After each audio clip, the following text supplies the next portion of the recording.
É, Aquela aula, reunião. vai lá. Então, pessoal, eu vou falar um pouquinho sobre o livro de Jó, tá? O livro de Jó, para mim, é um livro único. Ele é muito curioso. Eu sempre achei ele muito difícil, tá? Eu acho que ele é curiosamente uma coisa difícil de entender, né? Porque ele está aí, né? E se você pegar ele de uma forma bem simplificada, ok, para mim, o livro de Jó fez muito sentido.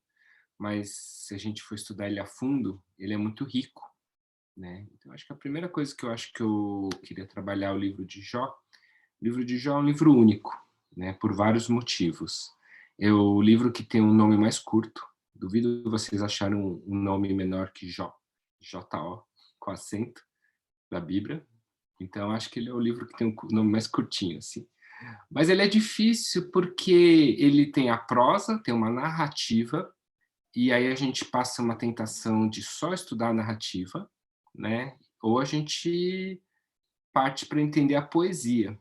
Poesia, ela é difícil. Eu tenho cabeça muito de biológicas, né, eu não sou muito da parte de de humanas, então quando o pessoal lá da humanas começavam a fazer aqueles discursos, tal, eu me perdia, eu precisava anotar o tópico que eles estavam discutindo, o argumento.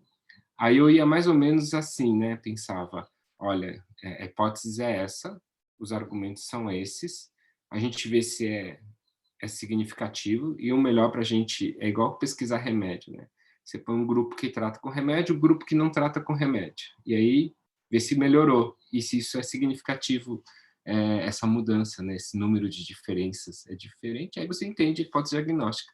Eu penso muito assim, eu não consigo pensar muito, né, começando a desenvolver uma ideia e a ideia ela deriva para uma outra e você chega a uma conclusão final, né, mas vamos lá, é um baita desafio para a gente. Ele é um primeiro livro poético da Bíblia, né? Então a gente estudou na sequência bíblica os livros históricos e agora a gente começa a entrar nos livros poéticos e dentre os livros poéticos, Jó, Salmos, Eclesiastes, Provérbios, Lamentações, ele é o primeiro, né? Então agora a gente vai entrar numa sequência diferente. Os livros poéticos, eles são muito também chamados os livros de sabedoria, eles discutem mais a parte prática.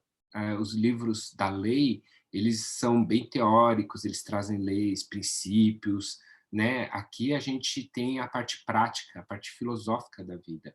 Os três livros, Salmos, Jó e Provérbios, desculpa, Provérbios, Jó e Eclesiastes, eles são talvez os que trazem as coisas mais práticas da vida, né? E eles compartilham as atitudes, as premissas, né? E quando a gente olha Provérbios, ele é muito mais prático, né? Ele ensina o jovem como proceder, faça assim que seus caminhos vão dar certo. Jó e Eclesiastes, eles já tratam um debate maior, da onde que vem o mal, por que os ímpios prosperam, por que é assim que acontece, né? Então acho que isso é uma coisa muito interessante para a gente. E eu tenho um carinho do livro de Jó, porque eu lembro que a primeira vez que eu pisei na Vida Nova, aquele domingo, quase 20 anos atrás, chuvoso, que eu entrei na igreja, sentei no culto, e aí depois falaram assim: acabou o culto, você vai lá para a escola dominical, você sobe sem seus pais, assim, sozinho. E eu lembro que a primeira aula que eu assisti foi um livro de Jó, né? Então, particularmente, eu tenho muito carinho por esse livro, por causa é uma das coisas que me vem na minha cabeça.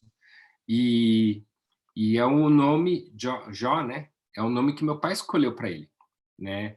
Então, o meu pai chama Uchita Job, que ele colocou esse último nome como o nome ocidental dele, e ele me falava por quê? Porque ele falava que Jó, ele era um homem que era justo e correto, ele era sem culpa e correto perante Deus, e ele evitava o mal, né? E eu acho que isso foi um motivo que meu pai escolheu e é um lema, talvez. A gente estava falando ontem no grupo de criação de filhos, o Daniel ele falou assim: vocês têm coisas da sua família que vocês ensinam? a gente tem coisas da família que ensina de forma geral, assim, buscar a Deus, tal, mas tem alguns princípios que a gente traz muito forte na nossa família, né.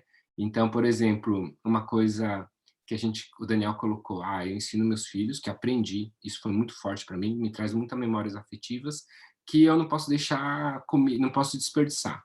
Aí eles não podem deixar comida no prato, aí você começa a ensinar isso para os seus filhos, né. E aí eu fiquei pensando o que que meus pais, eles priorizaram muito, deram muita ênfase, né. E uma palavra que veio para mim e Deus tem trabalhado bastante é a questão da integridade, né.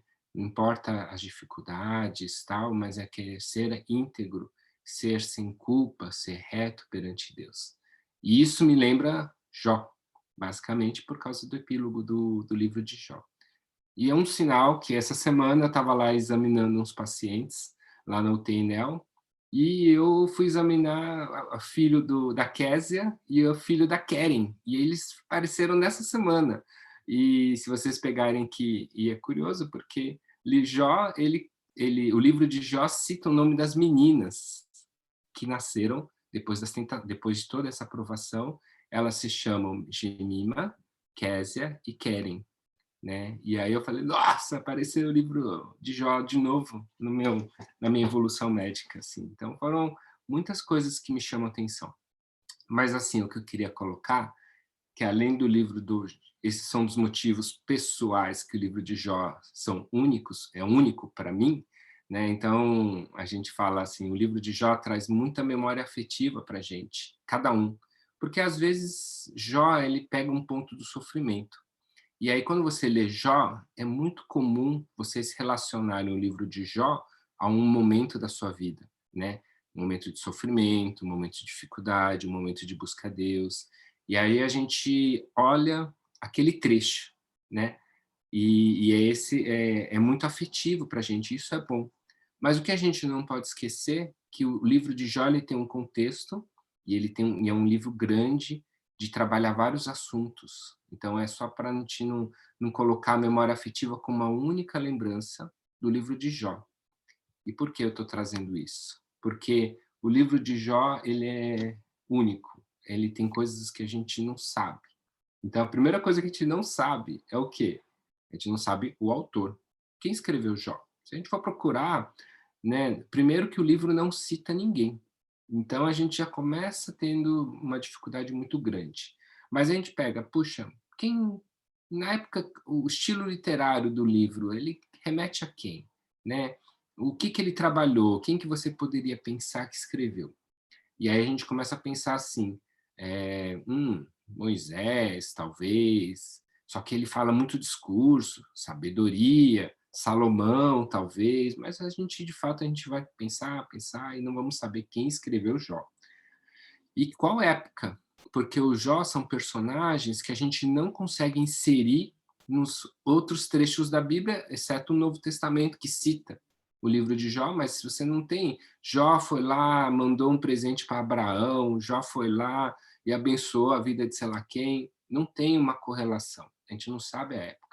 A gente só sabe que, provavelmente, o autor ele está contando uma história de Israel, porque apesar de Jó e os outros amigos não terem nomes israelitas, ele usa palavras típicas de israelitas, ele chama Deus de Yahvé, e ele coloca Jó, por exemplo, numa época que ele viveu mais de 100 anos. Aí a gente já limita, as pessoas que viveram mais de 100 anos, eles não podem ser depois, começam a ficar muito escassas as pessoas de Abraão que viveram mais de 100 anos.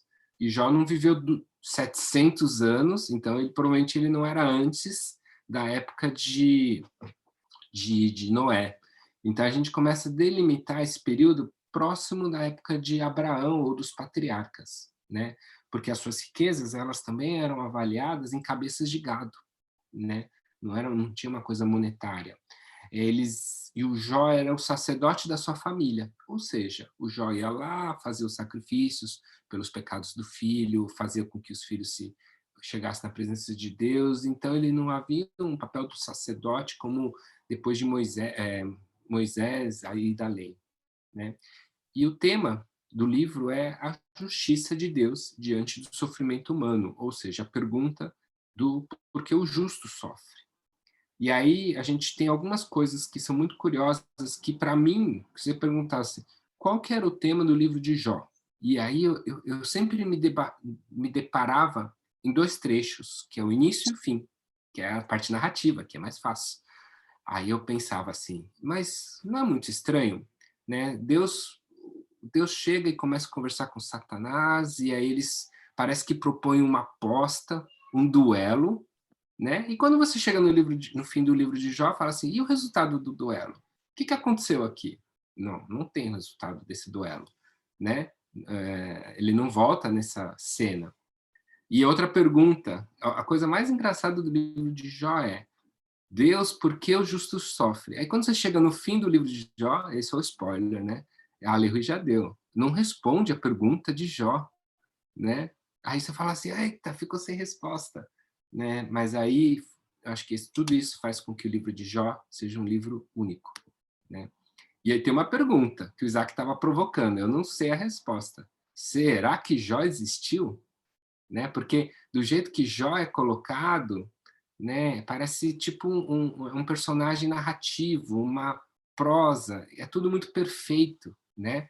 Se vocês pararem para pensar, como que pode um cara ser totalmente justo e não ter nenhum erro e nem seus filhos porque ele ia lá?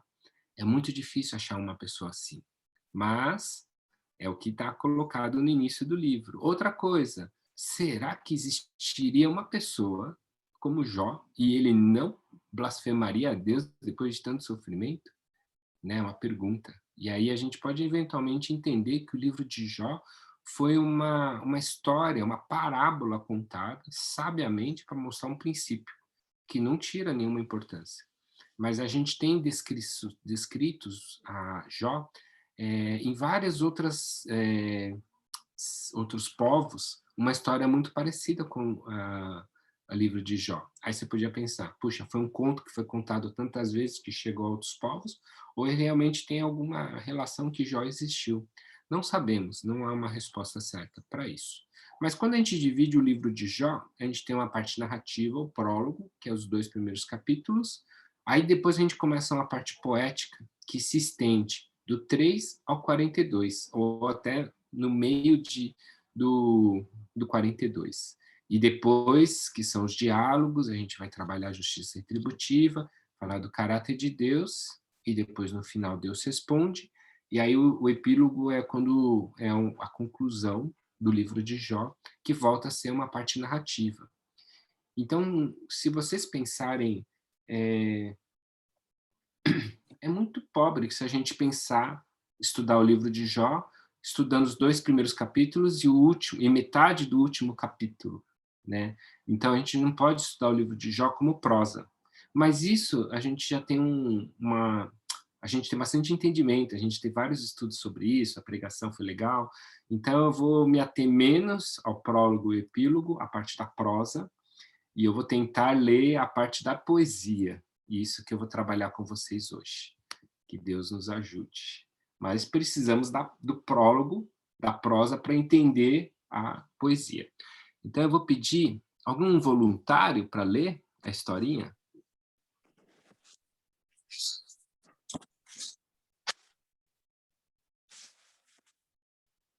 Jó 1, 1 a 5. Eu posso ler? Eu vou ler. Vai lá. Na terra de Uz vivia um homem chamado Jó. Era um homem íntegro e justo, temia Deus e evitava o mal. Tinha ele 7 filhos e 3 filhas. E possuía 7.000 ovelhas, 3.000 camelos, 500 parelhas de boi e 500 jumentos. E tinha muita gente a seu serviço. Era o homem mais rico do Oriente.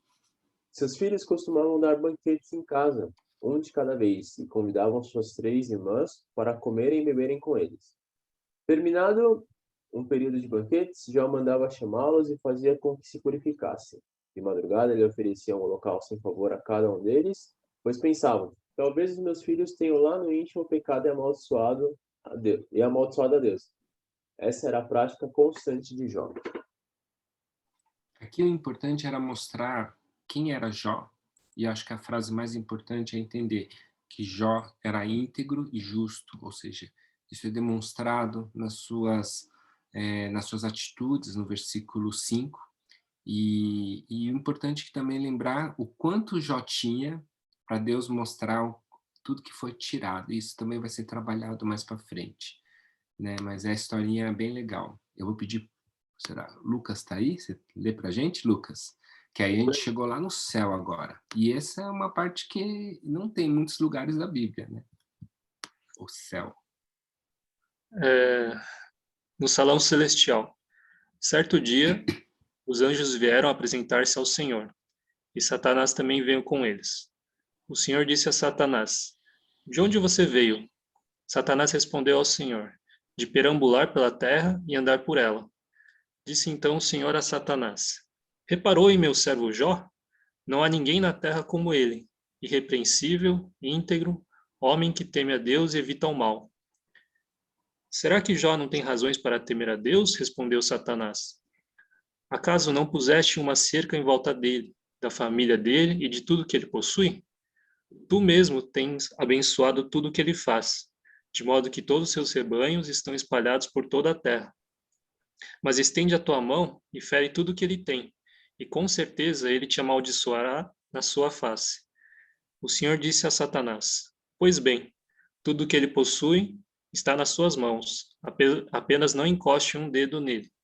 Então Satanás saiu da presença do Senhor. Obrigado, Lucas. É uma visão, como eu disse, a gente tem poucos lugares da Bíblia que tem essa visão celestial, né? A gente tem muito mais no Novo Testamento. E olha que curioso, Satanás, ele estava lá perambulando, né? E aí Deus estava chamando os anjos, e aí, de repente, Satanás veio junto com eles. Olha que eu nunca tinha pensado nisso, né? Satanás, na minha cabeça, Satanás foi lá e entrou junto com os anjos, né? Mas, tipo, pensando bem, não dá para entrar na presença do Senhor sem ser convidado, né? Então é uma situação que parece que Deus convidou Satanás para estar no meio de um conselho, de uma reunião, e as pessoas, os anjos estavam vindo reportar como que estavam os homens, né? Os anjos eles têm esse papel de olhar os homens, e aí Satanás talvez era uma das pessoas que veio junto porque ele também viu. E aí a coisa mais curiosa é, Satanás, vem cá, senta aqui do meu lado, Deus falando para ele, né? Você está vendo meu servo Jó? Né? E eu falava, nossa, eu pensava, essa é a pior coisa que pode acontecer com alguém, né? Deus e Satanás sentar e falar assim, tá vendo esse cara? O cara não fez nada, não tem nenhum problema com Satanás, não tem nenhum problema com Deus, e aí eles começam a conversar. E o papel de Satanás, inclusive a origem do nome dele, é o quê? Ele é o acusador. E eu estava refletindo, eu perguntei isso para meus pais essa semana, eu estava discutindo sobre Satanás, Deus, e o papel do Satanás é o quê? Ele é acusar, mostrar o erro, né? Ele é o advogado que da parte de acusação, né? É o promotor, né? E aí eles começam a conversar, né? E aí eles falam assim, não, então, da conclusão da nossa conversa, a gente vai lá e vai castigar. Não é que Satanás falou assim, ah, Deus, então eu vou mostrar para você que está tudo errado, eu vou lá e castigo. Não. Deus falou, Satanás, vai e castiga, é uma ordem, vai e castiga, tira tudo que está nas suas mãos, mas não tira a vida dele, né? Não encoste nele exatamente, a saúde, a vida dele. E aí no segundo bloco ele fala, pode tirar a saúde, mas não a vida. Né? Então a gente vê que você tem uma autorização de Deus e uma ordem de Deus para Satanás causar sofrimento. E esse é um ponto importante para a gente entender todo o diálogo que a gente vai ter à frente. Tá bom? É uma coisa, é um prólogo que eu acho importante. O que é importante? Jó é íntegro e justo, e Deus está governando, ele está fazendo o que Deus faz, governando o mundo, né? E essa reunião aparece um terceiro personagem, que eu fiquei pensando. Mas, no fim, eu chego à conclusão que ele não é um personagem, porque quando é um personagem, ele tem que desenvolver durante toda a história e chegar no fim e aparecer.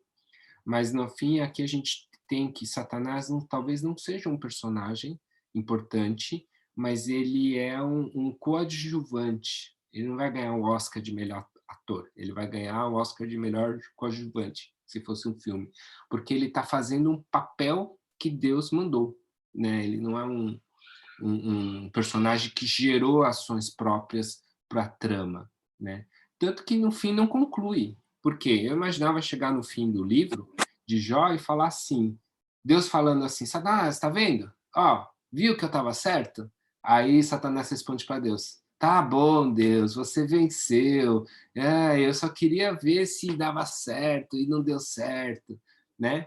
Mas não. E a gente sabe que no Velho Testamento, a questão da figura de Satanás, quando a gente lê uma história, a gente tem que pensar aonde que está inserido. Aqui está inserido no Velho Testamento. Então a gente não pode pegar tudo que a gente sabe sobre Satanás do Novo Testamento e aplicar nessa história, né? E a gente vê que são pouquíssimas vezes que aparece a pessoa de Satanás no Velho Testamento, né? Aparece em Jó, primeira vez, aparece em Zacarias 3, 1 e 2, e 1 Crônicas 21, 1. A pessoa de Satanás, com o nome Satanás, ela só aparece nessas três situações. Ou a pessoa de Satanás se relacionando com as pessoas ou com Deus, são essas três situações. A gente tem a figura em Gênesis da serpente. Não é Satanás, mas ele fala serpente, né? Que é isso. Mas talvez aqui é o primeiro texto, porque a gente entende que o livro de Jó ele é anterior aos livros de Moisés, né? Então talvez o primeiro texto que aparece Satanás. E os textos que eu citei, Zacarias e Crônicas, eles são textos após o exílio, né? Então você já tinha todo o entendimento da lei, né? E das promessas de Abraão, e quando é introduzido a figura de Satanás, aqui é bem antes. Então, o ponto importante é que eu acho que Satanás não é o principal personagem, a gente não pode chegar a muitas conclusões de Satanás através desses trechos, né? A gente vai achar muito mais trecho. O pastor Arata, a gente está fazendo discipulado com ele nessas semanas, semana passada ele deu um calhamaço de 17 páginas para estudar, e eu estava brincando com as pessoas, falei, nossa, eu acho que eu nunca estudei tanto sobre Satanás na minha vida, né? A gente não curte, né? Os orientais menos ainda, né? Eles, tipo, correm do diabo. Mas, assim, eu falei, nossa, tem 17 páginas de Satanás, é muita coisa, é do mal isso. Brincadeira. Mas, assim, o que eu quero falar é que talvez ele não é o personagem principal, e a gente não tem que tomar muito cuidado para tirar conclusões sobre o caráter e pessoa de Satanás através desses 2 capítulos, né? É melhor procurar no Novo Testamento. O sofrimento ele é permitido por Deus e está dentro dos limites de Deus. Acho que esse é o principal ponto que a gente tem que entender desse prólogo, dessa visão celestial. E aí, depois de longos 7 dias de silêncio, os amigos de Jó chegam, sentam e esperam 7 dias de silêncio, e aí começam-se os diálogos, que é a parte que talvez a gente vai trabalhar mais nesse livro, né? Nessa aula, perdão. Então, os diálogos, eles são 3 pessoas, né, que é o Temã, Suá ele faz de Temã, Bildade de Suá e Zofá de Naamate, né, e eles vão fazendo uma espécie de conversa e resposta. Então, inicialmente, eles sentam e esperam Jó falar. Qual é o seu problema, Jó? Fala. Aí Jó, depois de 7 dias silenciosos, eles falam, o meu problema é esse, e aí cada um começa a falar a percepção do problema de Jó, do sofrimento de Jó, e aí isso geralmente gasta no máximo 2 capítulos, e depois a gente começa a ver as respostas de Jó. Jó, eles respondem de forma sistemática a pessoa, e depois fala com Deus. Em geral, ele gasta mais capítulos, né? Ele gasta 2 a 4 capítulos. E aí começa a ter isso, né? Não tem tréplica, né? Mas assim, ele fala, Jó responde, fala com Deus, Bildade fala, Jó responde, fala com Deus, Zofar, e isso se repete por 3 vezes, né? E esse é o contexto do livro de Jó. Essa é a ideia. Então, eu vou falar um pouquinho mais ou menos da base do que é cada discurso, né, que é difícil, e aí depois a gente vai tentar tirar algumas conclusões a respeito disso. Então, o primeiro discurso é o do Elifaz, o Teamita, de Temã. Eu vou pedir... Quem está fácil aqui? Kátia, você lê para mim? As pessoas de câmera aberta tendem a ser mais chamadas. Né? Mais uma vez eu vou desligar. Não, eu gosto de ver essa cara. Vamos lá. Em meio a sonhos perturbadores da noite, quando cai no sono profundo sobre os homens, temor e tremor se apoderaram em mim e fizeram estremecer todos os meus ossos. Um espírito roçou o meu rosto e os pelos do meu corpo se arrepiaram. Ele parou, mas não pude identificá-los. Um vulto se pôs diante dos meus olhos e ouvi uma voz suave que dizia: poderá algum mortal ser mais justo que Deus? Poderá algum homem ser mais puro que o seu Criador? Obrigado, Kátia. O Elifaz, ele começa a falar de Deus, tal, e aí ele chega nesse ponto do versículo 13, que ele recebeu uma visão, né? Ele viu que Deus falou com ele, uma história até meio assustadora às vezes, né? Ele sentiu um espírito tocar nele, roçou, os pelos dele ficaram com medo, arrepiados, né? E aí, nessa visão, ele falou assim, né? A pessoa falou e falou especificamente pensando em Jó. Poderá algum mortal ser mais justo que Deus? Poderá algum homem ser mais puro de Deus? Então ele já vinha trazendo uma ideia sobre a justiça de Deus e falando assim, Jó, você não é mais justo que Deus. Então, se isso está acontecendo alguma coisa, aí ele vai desenvolver depois, porque é um discurso maior. É porque tem alguma coisa errada. E aí a ideia do desenvolvimento. Então, o que ele usa como base? Ele usa como base que Deus revelou uma visão para ele, né? E aí ele vai falando sobre a justiça de Deus, ele vai falar sobre o poder de Deus, e ele vai falar assim no final do 5:8, Jó, se fosse comigo, Jó, eu apelaria a Deus e apresentaria a ele a minha causa, né? Esse é o conselho que o amigo de Jó dá para ele. Né? Então, puxa, Jó, você está sofrendo tanto, se você está sofrendo tanto, você podia ir lá apresentar para Deus, né, o seu problema, e Deus vai com certeza ouvir a sua causa e ele vai te dar uma solução. Eu acho que isso é a temática do livro do Elifaz.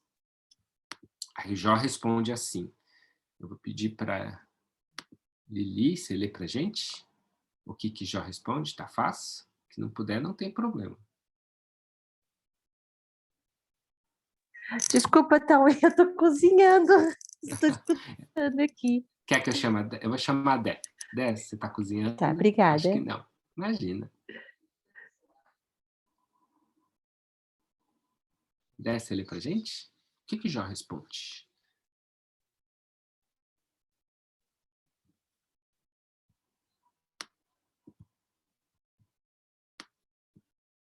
Acho que eu vou seguir. Eu vou ler. Opa. Já responde assim, mas agora, tenham bondade de olhar para mim.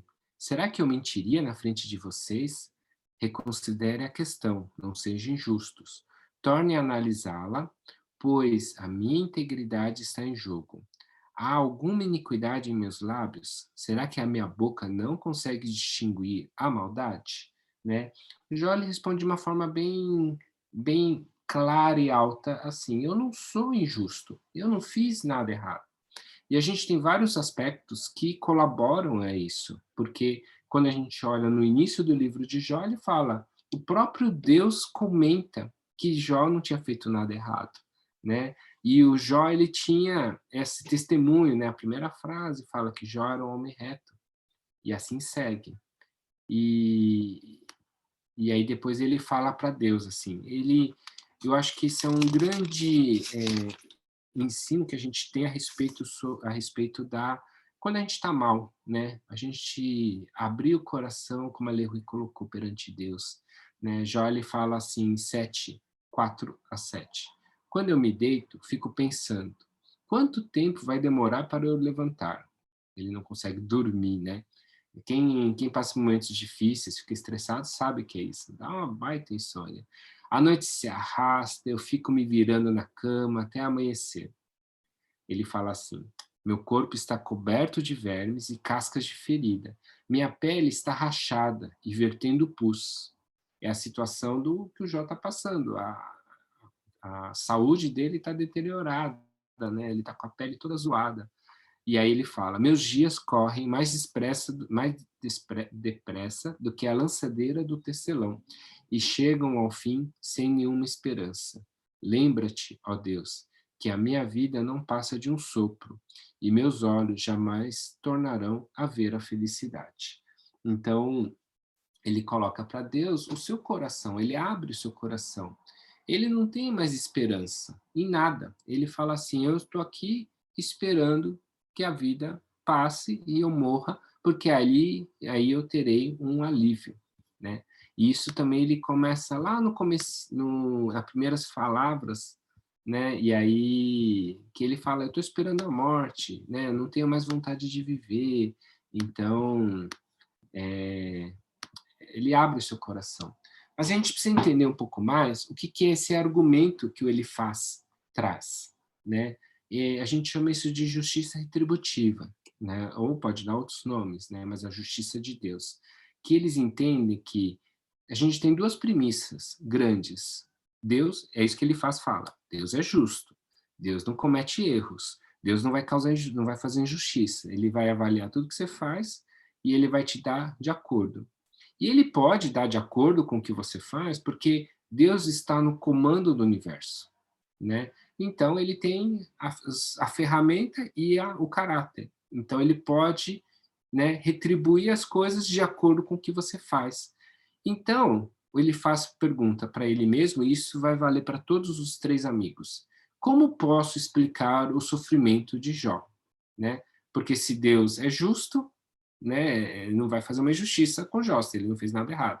E se Deus comanda o universo? Quer dizer, Deus queria dar algo bom, mas fugiu da mão de Deus e aconteceu algo ruim de Jó, né? Também isso não vai acontecer. Então, a única coisa que eles conseguem trazer no pensamento é: o Jó está sofrendo porque ele pecou. Então, como queríamos demonstrar aqui. Isso, a justiça retributiva, ela é bem explorada no Velho Testamento. Então, a gente sabe que a justiça retributiva, ela pensa dessa forma. Se você é uma pessoa, a ação que o homem pode trazer, se você é sábio, bom, Deus vai te dar sucesso e recompensa. Se você não é sábio e não é bom, você é mau, estúpido, e Deus vai te dar desgraça e castigo, né? Então, isso é a justiça retributiva. A gente vê isso vastamente no Velho Testamento, né? Então, a gente sabe que isso é um pensamento que assim, a gente não vê a graça de Deus ainda nisso, e a gente vai ver muita graça de Deus no livro de Jó, apesar de ser um livro lá do Velho Testamento. Então, Jó responde para ele: se eu sou inocente, aí você tem que quebrar uma das duas hipóteses iniciais. E isso ofende muitas pessoas. Por exemplo, né, você vai ver que as próximas respostas dos amigos de Jó e na sequência do discurso se você fala que você não tem pecado e você é justo, então você está falando que Deus é injusto, porque ele está afligindo algo a você que você não deveria receber. Ou você está falando que Deus não tem poder de controlar o universo. Que isso escapou, não queria fazer, Jó, mas foi sem querer. Escapou, eu não vi você e você caiu nessa desgraça. Né? Que Deus não se importa, Deus tem pouco poder. E isso é muito ofensivo. Então, essa ideia, né, que eu trouxe aqui é essa ótica que vocês têm que olhar as respostas e os questionamentos dos amigos de Jó. Isso é muito difícil quebrar, porque o próximo, que é o Bildad, o Sayane fala que o cara que não tem piedade, ele vai lá e dá uma baita bronca em Jó. O que ele fala assim?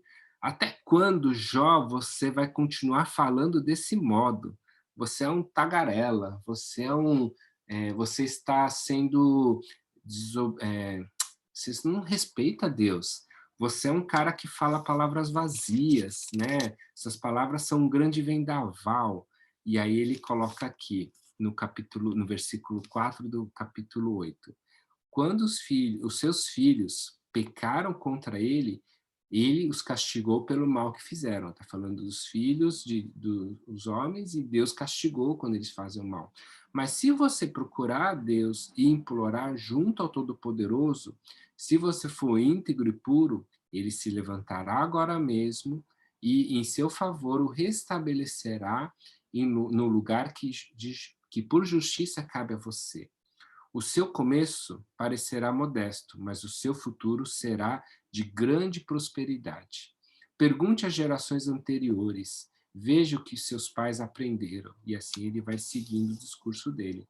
Então, e ele vai trazendo uma poesia muito antiga, muito bonita, e eu vou falar a verdade, quando eu li a poesia, eu fiquei assim, nossa, amém, amém, amém, né?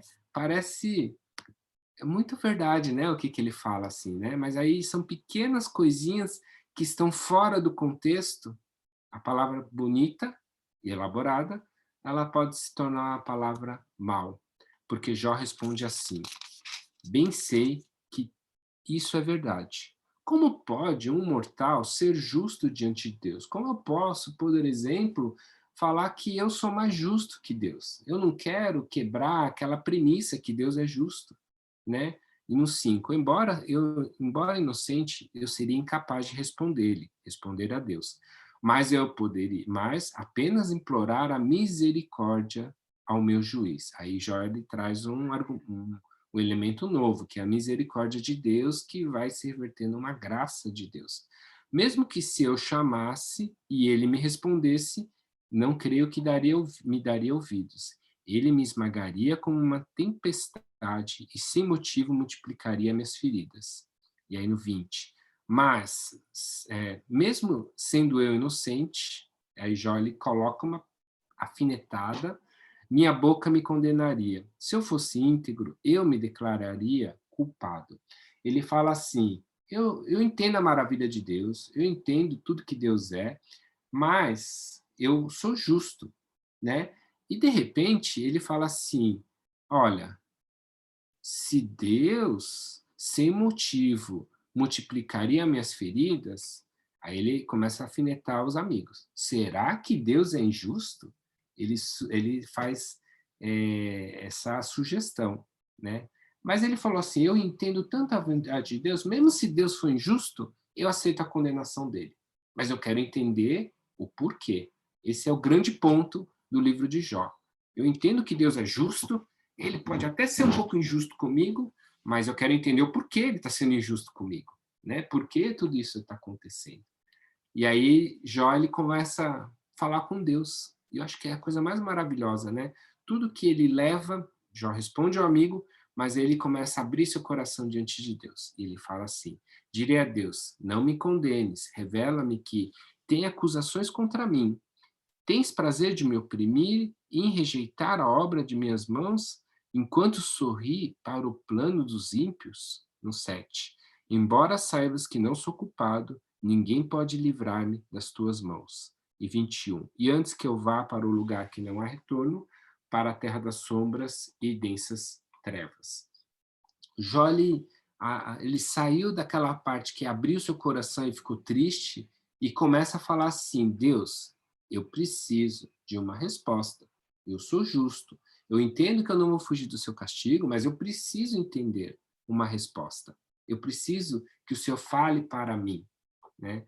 E aí tem um texto aqui que é muito utilizado, às vezes erroneamente, para colocar para muitos lugares que não há ressurreição, né? Então, quer dizer, isso foi entendido muito pelos judeus, porque ele fala, antes que eu vá para um lugar que não tem retorno, das trevas, de sombras densas e trevas, né?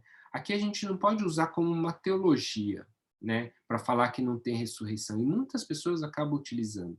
A gente tem que entender que Jó está abrindo seu coração, está falando, é um livro poético, né, e ele está muito triste nesse meio contexto. Ele não tá, quando ele fala essa frase, ele não tem o objetivo, galera, senta aqui que eu vou explicar uma coisa. não tem volta. Vocês foram para o inferno, não volta mais, né? Então, acho que é só um cuidado que às vezes a gente tem que falar. O próximo amigo dele, ele é um amigo que não tem paciência, é o Zofar, né? Ele fala assim, Jó, presta atenção, olha o que você está falando, né? Ele é um método de arrependimento na porrada. Se você não vai, eu vou bater em você até você se arrepender, né? Então, ele é um amigo mais arrogante, né? E ele quer trazer uma solução mais simples. Ele fala assim, ficarão sem respostas todas essas palavras? Irá se confirmar que o que esse tagarela diz? Ele está indignado, né? Não dá para Jó continuar falando. Essa conversa tola calará os homens? Ninguém o repreenderá por sua zombaria? Ou seja, ele ficou muito indignado com o que Jó falou por responsabilidade, e ele faz. E ele fala assim, contudo, se você lhe consagrar o coração e estender as mãos para ele, se afastar das suas mãos o pecado e não permitir que a maldade habite em sua tenda, então você levantará o rosto sem envergonhar-se e serás firme e destemido. Ele dá um conselho muito prático. Fala, Jó, confessa aí e pronto, acabou esse sofrimento, né? E a pergunta é, quantos de nós não ficaríamos numa posição que nem Jó está vivendo, no sofrimento, cômodo com essa fórmula mágica? Eu confesso, Deus, eu sei que você vai me perdoar, você é misericordioso e restaura tudo que vai acontecer, tudo que eu perdi aqui, né? Mas Jó, ele era uma pessoa íntegra e ele sabia, ou pelo menos ele tinha um relacionamento com Deus. E ele falava assim, tem alguma coisa que não bate aqui, né? E aí ele segue aqui. O Jó responde para Zofar, eu tornei-me objeto de riso para os meus amigos. Eu que clamava a Deus e ele me respondia, eu íntegro e irrepreensível, e um mero objeto de riso, né? Eles falam assim, vocês não estão me ajudando, pessoal. Vocês não estão sendo legais comigo. Eu estou quase caindo e vocês parecem que querem me empurrar no precipício, né? No versículo 5 ele fala assim, quem está bem despreza a desgraça, o destino daqueles cujos os pés escorregam, né? É fácil vocês falarem tudo isso, vocês estando bem e eu aqui sofrendo, né? É isso que Jó fala para eles, né? E Jó fala assim no 13:8, vão revelar a parcialidade por ele? Vocês vão defender a causa a favor de Deus? Embora ele me mate, ainda assim esperarei nele. Certo é que defenderei os meus caminhos diante dele. Então, só para vocês entenderem, antes de a gente ir para o próximo ciclo, os amigos de Jó, eles entenderam quem é Deus do jeito deles, né? Por causa de uma visão, por causa de uma tradição, e eles estão começando a defender Deus. Olha, Jó, o que a gente acredita é essa justiça retributiva. Deus é justo e Deus controla o universo. E aí Jó fala assim, vocês precisam defender Deus, né? Não, vocês não precisam defender Deus. A gente está aqui para discutir o meu problema. E vocês não estão me ajudando, né?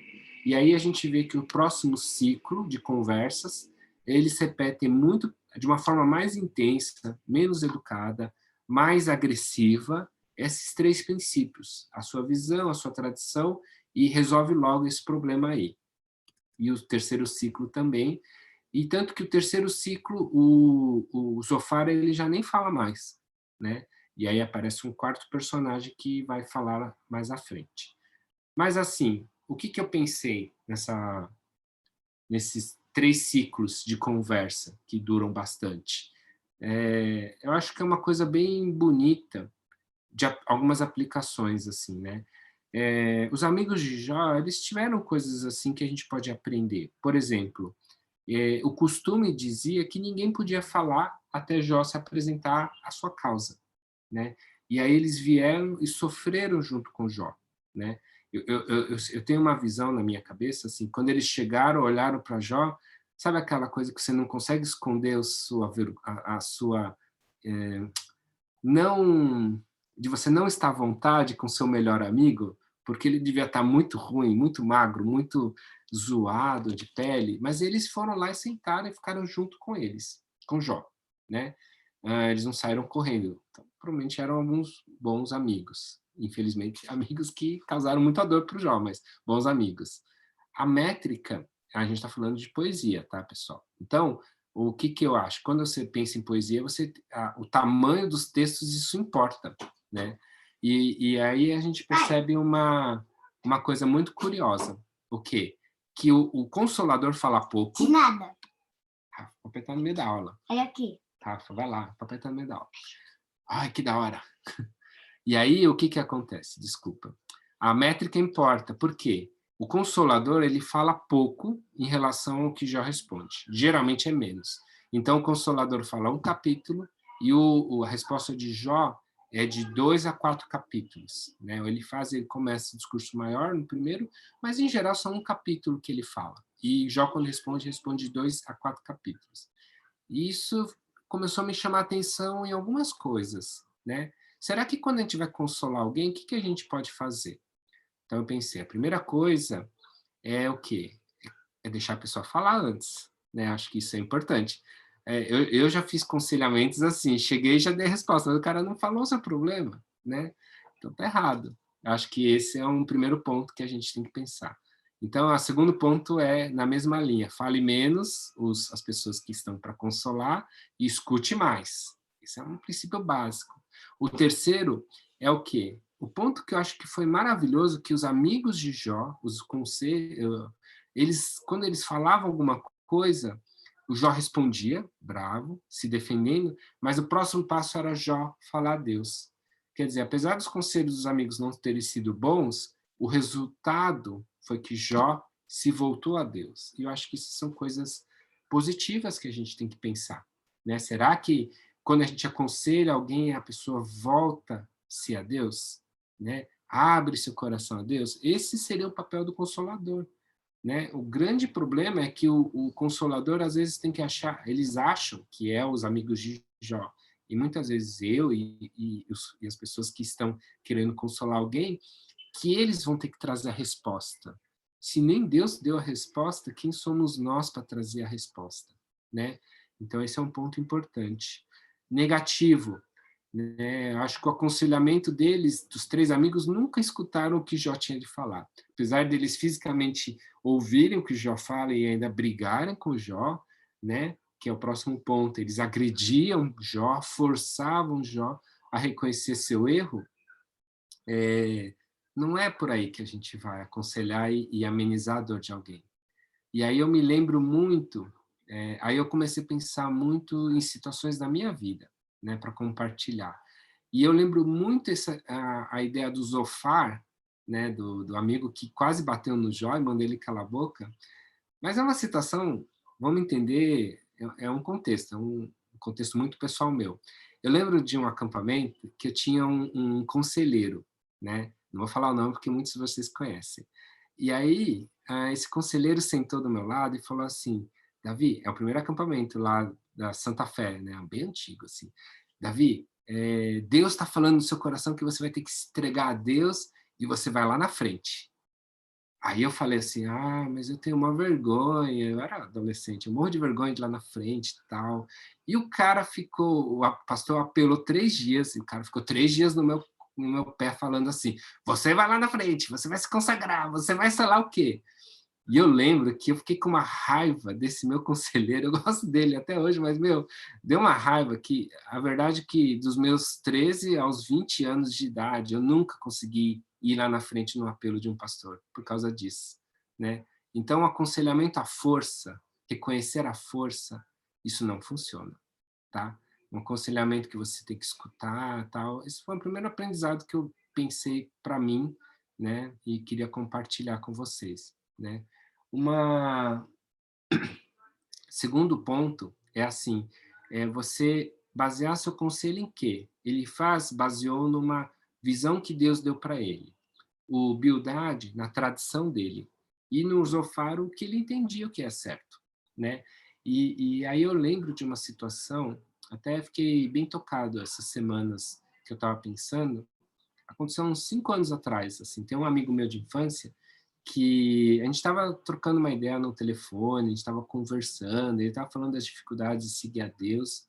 Aí eu lembro muito claramente de Deus ter falado para mim assim, Davi, fala para ele que ele precisa voltar a Deus, que a vida que ele está vivendo não é uma vida que agrada a Deus.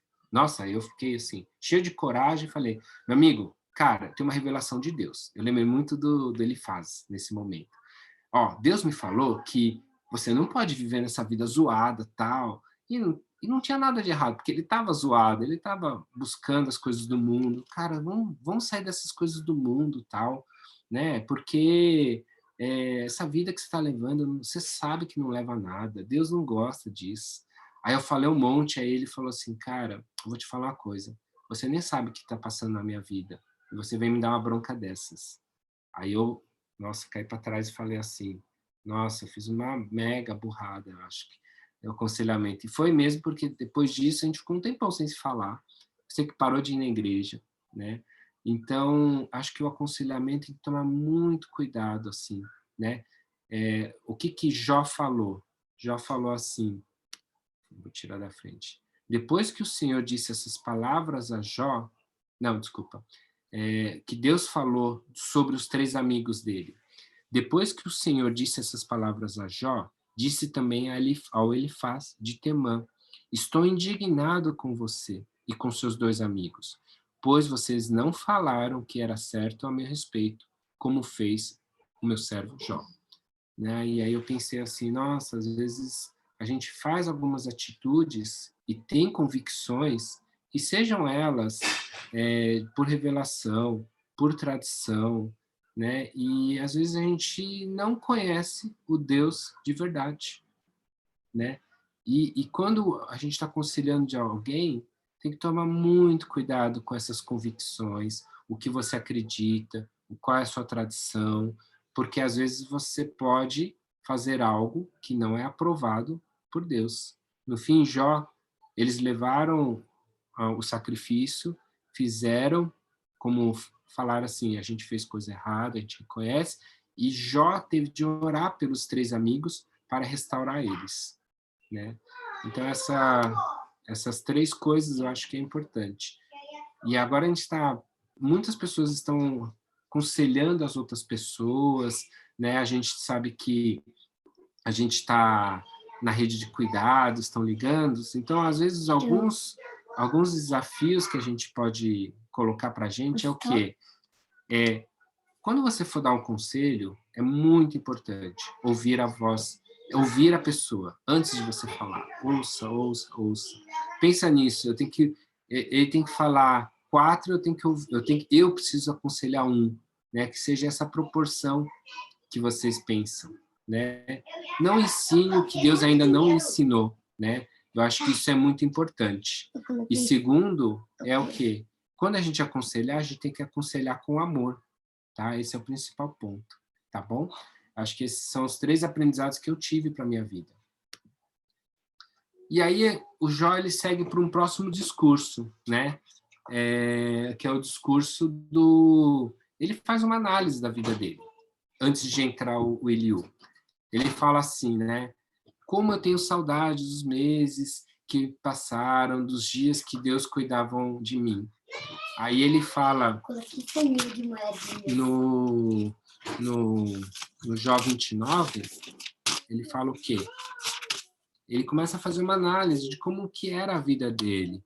Por exemplo, ele falava assim, quando a sua lâmpada brilhava sobre a minha cabeça, por sua luz eu caminhava por meio das trevas, é que ele lembrava, puxa, Jó, ele desfrutava da companhia de Deus, ele andava junto com Deus, né?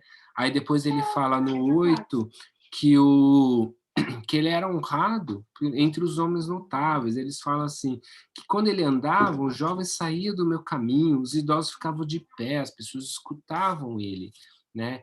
No 12, ele fala assim, que eu socorria o pobre e que clamava pela ajuda, o órfão não tinha a quem que ajudasse, ele ia lá ajudar ele praticava a justiça, ele praticava a caridade. no 14 ele falava que ele era correto. A minha retidão era a minha roupa, a justiça era o meu manto e turbante. Né? Ele está analisando com uma saudade daquela época que tudo era diferente. Ele falava assim: eu tenho certeza que eu morrerei em casa e meus dias serão inúmeros como o grão da areia, porque eu fazia tudo isso lá atrás. Ele depositava em Deus, de acordo com as suas obras, as suas ações, ele acreditava que Deus ia ser bondoso.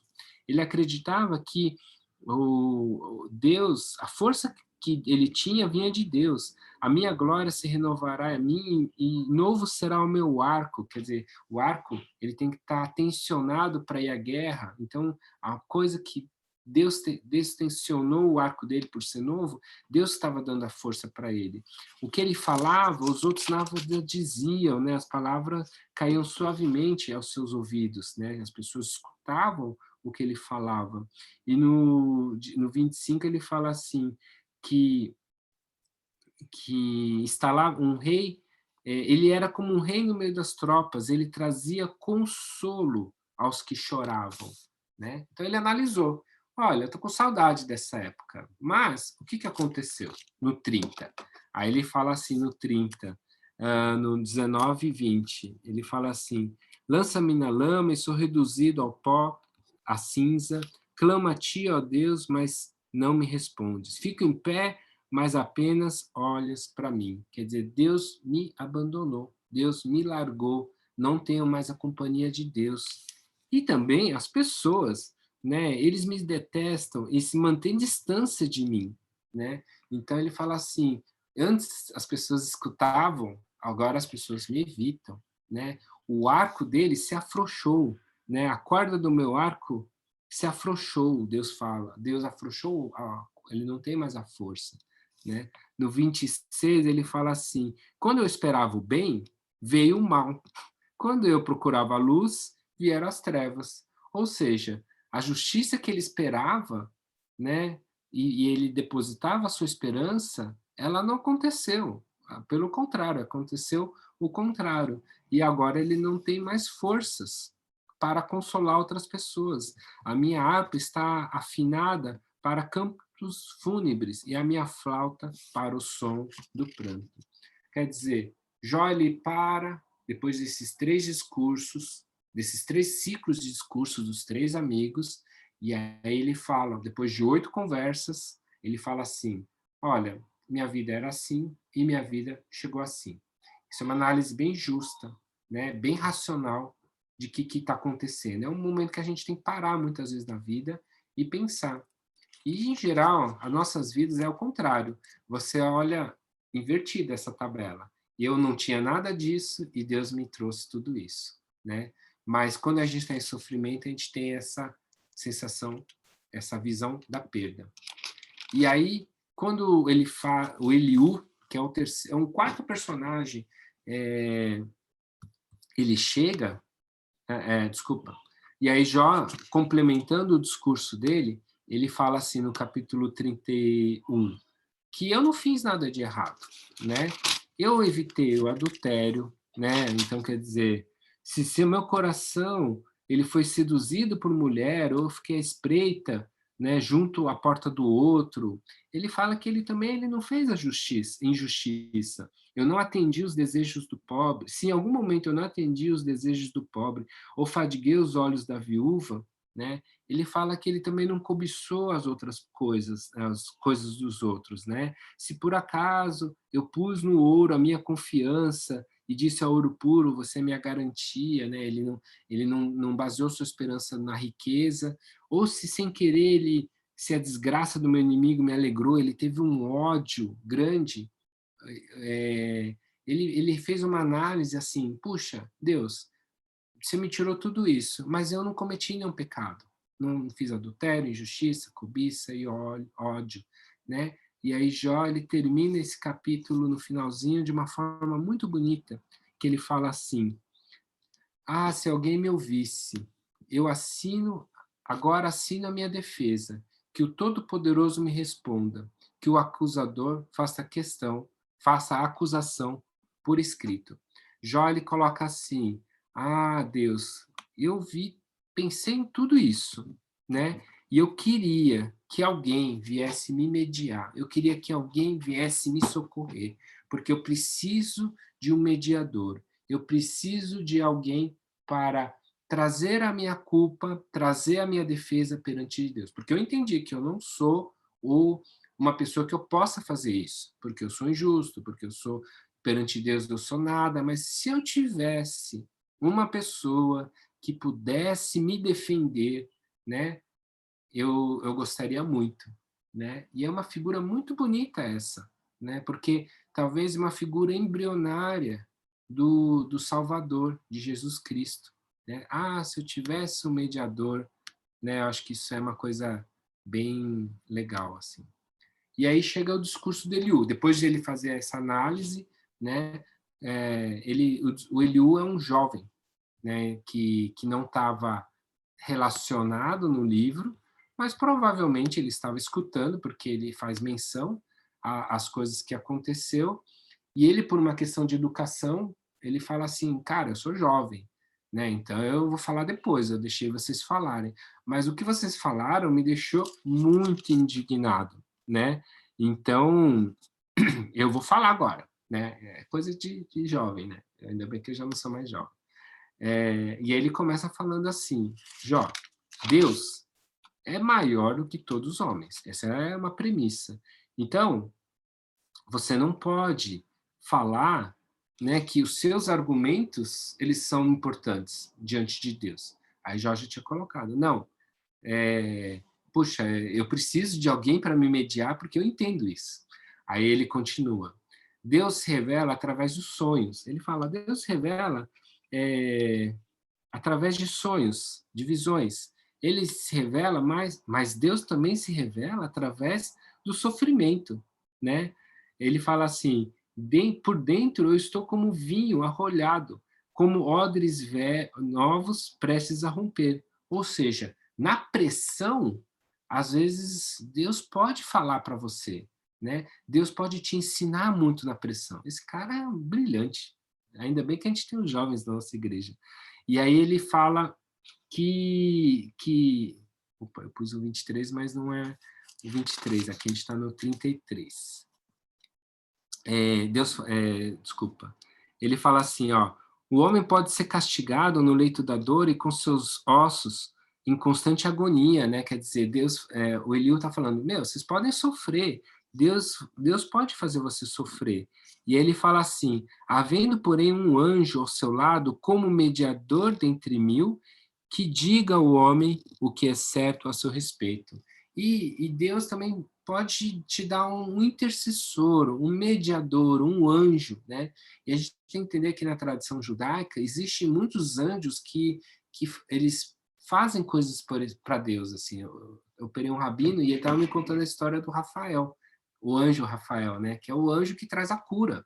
E aí ele me trouxe todas as raízes, ficou lá me convencendo, e eu achei muito da hora, assim. E ele fala assim, Deus teria misericórdia do pecador se ele se arrependesse. Ele fala no 24, né? Poupa-o de descer a cova e encontrei resgate para ele, né? Então, Deus pode voltou à mesma premissa, né? Olha, Jó, você se arrepende e Deus vai ter misericórdia de você, né? E aí, chega no momento da história que Eliú começa a defender a Deus, falar, Deus não é perverso, Deus não faz acepção de pessoas, Deus vê tudo, Deus se revela, né? E Jó, você está acusando Deus de uma coisa injusta. Então não se rebele contra Deus, espere em Deus, né? Calma, Jó, vai dar tudo certo. Sofrimento, não pergunte o porquê. E aí o Eliú faz uma coisa brilhante, ele fala, pergunte para quê, né? Para Deus, porque isso tudo pode ser um propósito de Deus. E aí, terminando, o Jó já não tem mais forças, não responde. Né? Jó já estava assim, já indo mal, porque ele não queria mais, né, debater. Ele estava cansado, ele fala em alguns momentos. E aí Deus, de repente, aparece. E é a parte mais maravilhosa desse livro. Em meio à tempestade, né, Deus aparece. né? O poder e a autoridade de Deus é revelado. É revelado em alguns outros capítulos, outros locais, né? Como Deus se revela em meio à tempestade no Velho Testamento. Em Salmos tem, em outros trechos também tem. E Deus se revelando a Jó e fala assim: Jó, eu vou te mostrar a natureza, eu vou mostrar o universo, e eu vou mostrar onde você estava em meio a tudo isso, né? Deus mostra para Jó assim, o que é Deus e o que ele é, né? Mostra a soberania, o controle, a glória, a majestade, mostra que Deus continua justo, mostra que Deus controla a ordem natural das coisas, né? Mas de uma forma muito curiosa, Jó não responde a pergunta.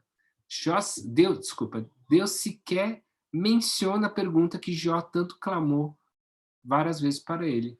Deus apenas se revela e mostra assim: Jó, se eu controlo as coisas naturais, eu também controlo as questões morais. Então, tudo que está acontecendo com você, eu estou controlando. E por que eu não vou te responder? Aí, para entender, a gente tem que entender a avestruz. Tem uma história que Deus começa a contar sobre a avestruz. Ele fala assim: olha só os animais, né? Os seres inanimados que não são sábios, né? E os seres que não são sábios, que eles não têm a sabedoria. A avestruz, no 39:13, ele bate as asas alegremente. Então, é um animal que voa, fica feliz aqui para lá, para cá. Quer dizer, ele bate as asas porque ele está despreocupado. E que se dirá, então, das asas e da plumagem da cegonha? Ela abandona os ovos no chão e deixa que a areia os aqueça. Esquecida que de um pé, a avestruz é um bicho grande, poderia esmagá-los, ou que algum animal selvagem poderia pisoteá-los, né? Ele trará mal aos seus filhotes, como se não fosse dela, e que se importará se seu trabalho é inútil? Por isso, isso porque Deus não lhe deu sabedoria e nem parcela alguma de bom senso. Quer dizer assim, a avestruz, uma ave estabanada, grande, que podia pisar nos ovos e larga seus filhos lá, ele não tem a sabedoria de compreender os perigos que os ovos dele estão passando, né? Por isso que ele bate as asas alegremente e corre para cá, para lá, né? Então, o que Deus está falando para Jó? Jó, você não vai ter capacidade de entender tudo o que está acontecendo, né? Porque essa sabedoria eu não te dei, né? Então, em muitos momentos, você vai ter que confiar em Deus. É isso que Jó está recebendo. Então, a palavra-chave do livro, né, é a soberania de Deus. E Deus revela 2 animais que a gente não vai trabalhar muito aqui, o Belmonte e Leviatã, e são animais que causam terror, mas, ao mesmo tempo, Deus está controlando. Então, ele dá vários exemplos sobre isso, né? Então, quem gosta de dinossauros, talvez leiam sobre Belmonte e Leviatã. Mas como Deus, para encerrar, poderia responder diante dessa revelação? O que Deus podia responder diante dessa revelação? Henrique, você lê para a gente? Então Jó respondeu ao Senhor: sei que podes fazer todas as coisas, nenhum dos teus planos pode ser frustrado. Tu perguntaste: quem é esse que obscurece o meu conselho sem conhecimento? Certo é que falei de coisas que eu não entendia, coisas tão maravilhosas que eu não poderia saber. Tu disseste: agora escute e eu falarei. Vou fazer-lhe perguntas e você me responderá. Meus ouvidos já tinham ouvido a teu respeito, mas agora os meus olhos te viram. Por isso menosprezo a mim mesmo e me arrependo no pó e na cinza. Obrigado, Henrique.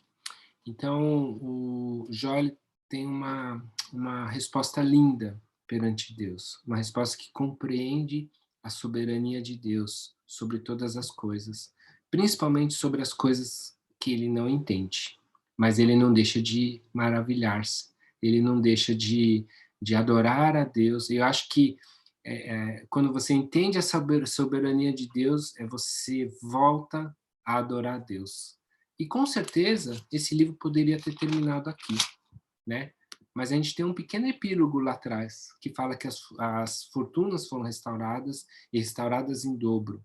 Jó tinha 7.000 foi para 14, tinha 3.000 camelos, foi para 6.000, tinha 500, aumentou. As riquezas de Deus, a riqueza de Jó, ele aumentou em dobro, e ele teve filhos de novo, e as meninas de Jó eram as meninas mais bonitas da face da terra, né? E aí Deus termina essa parte. E Deus não chama Satanás de volta para falar assim, tá vendo? Né? Talvez não é o principal foco, mas é a soberania de Deus. Então esse é o que eu queria trazer para vocês. Vou descompartilhar. Ah, não, peraí, tem um finalzinho que eu pus aqui que eu esqueci. Desculpa.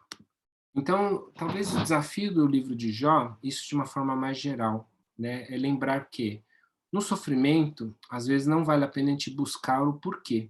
É muito complicado. Se Deus te revelar o porquê, ótimo, né?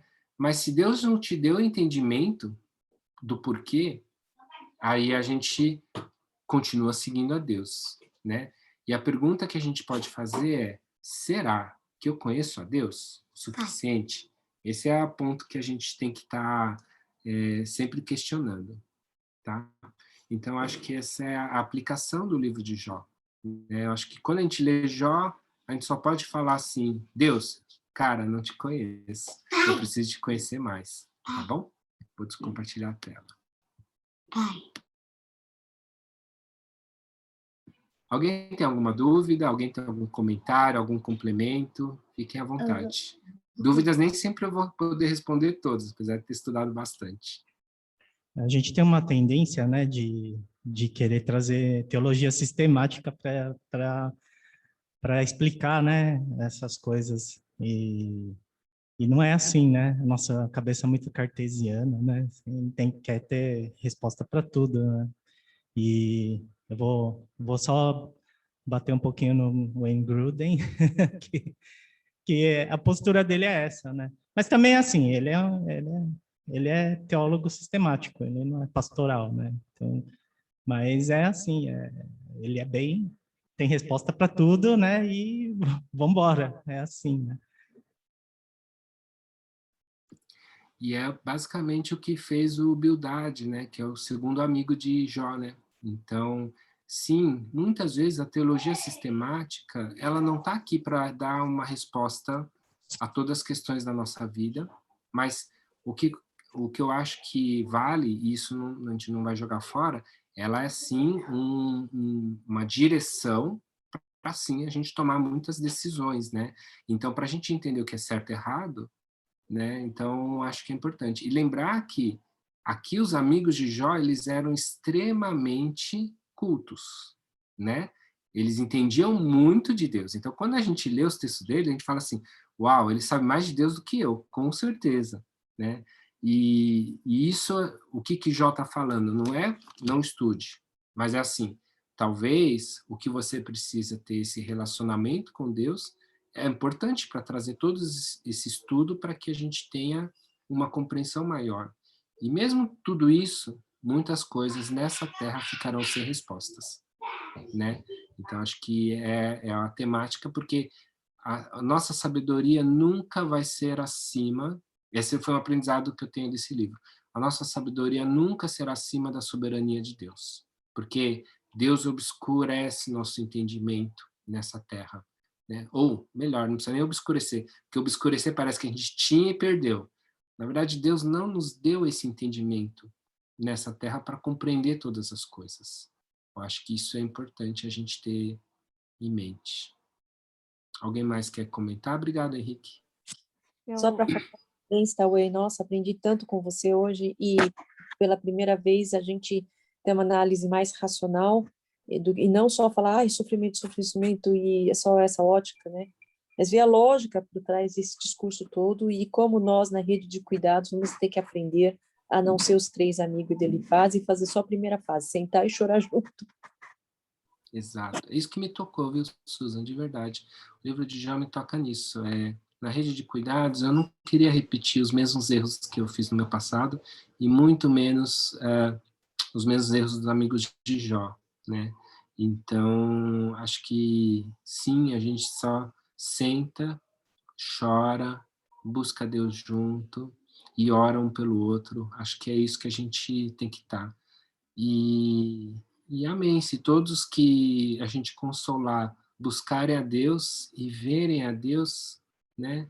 Que grande maravilha seria. Então, acho que esse é o meu pedido de oração para todos aqui. Eu Eu ia falar... achei.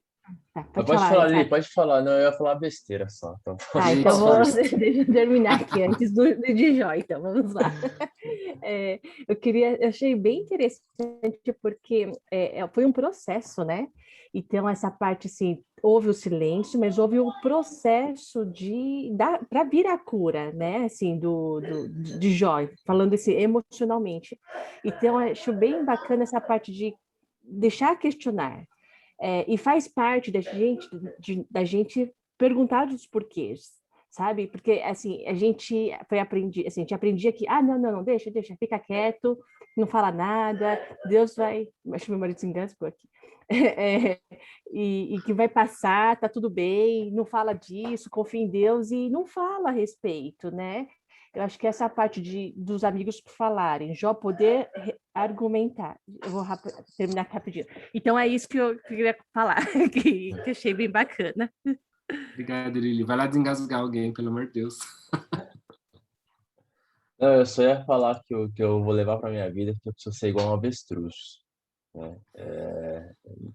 E eu não lembro, eu acho que foi o Tim Keller que falou, ele falou assim, nossa, se Deus nos desse o entendimento de todas as consequências dos nossos atos e o que poderia acontecer com eles, a gente ia ficar maluco, a gente não ia conseguir viver mais direito, né? Então, às vezes, isso me faz entender que Deus sabe muito bem o que faz, né? E, e é uma bênção também a gente não saber tanto, porque senão a gente não ia Exato. conseguir viver uma vida direito, né? Então, é bem legal. Então, seja um avestruz. Tô brincando, não seja avestruz, não, mas eu vou guardar isso pra mim. A bênção e a alegria da simplicidade. Essa é a palavra, né? A próxima palavra é da simplicidade dos ignorantes, mas como é feliz, né? Eu penso muito, eu atendo muita gente, nossa, que é muito simples, como eles são felizes, né? E como a gente complicou a vida para chegar, às vezes, numa infelicidade. Legal, Léo. Eu acho da hora, Isaac, a ideia do avestruz. Não pude deixar de pôr aqui avestruz. Aqui. Fala, alguém tem mais alguma coisa? Senão vamos comer, porque eu juro que eu pensei em falar em meia hora. A gente tem 1h30 de gravação. Tomei uma bronca essa semana, que eu falo muito. Mas Sofrer de fome. Jejum nos traz uma sensibilidade maior à palavra de Deus. Então, tá aqui a prova. Daqui a 1 hora, a gente vai ter epifanias aqui. Vamos orar? Agradecer. Senhor, meu Deus, muito obrigado pela vida de cada um aqui. Eu peço que a palavra que foi estudada hoje, Senhor Deus, possa chegar aos corações. Alguma palavra errada, o Senhor possa corrigir, Senhor Deus. E que sim, a palavra do Senhor seja viva, seja eficaz, seja consoladora nas nossas vidas e na vida dos nossos familiares, das pessoas com quem convivemos e trabalhamos, Senhor Deus. Que nós sejamos desafiados a sermos bons consoladores, Senhor Deus. Que nós sejamos desafiados a conhecer a Cristo, conhecer a Deus na sua essência, Senhor Deus, no que o Senhor se revelar para cada um de nós, na medida que o Senhor colocou para cada um de nós. E, Senhor Deus, que nossas vidas possam ser luz e sal nesse mundo de trevas, Senhor Deus. E não deixe nossas vidas serem pedra de tropeço para as pessoas que estão ao nosso redor. Pedimos a sua misericórdia e agradecemos a tua palavra. Em nome, abençoe cada um aqui durante essa semana que começa. E assim eu oro em nome do Santo Filho Jesus. Amém. Valeu, Boa gente. semana. Eu... Se cuidem, fiquem com Deus. Obrigada. Valeu, Gente.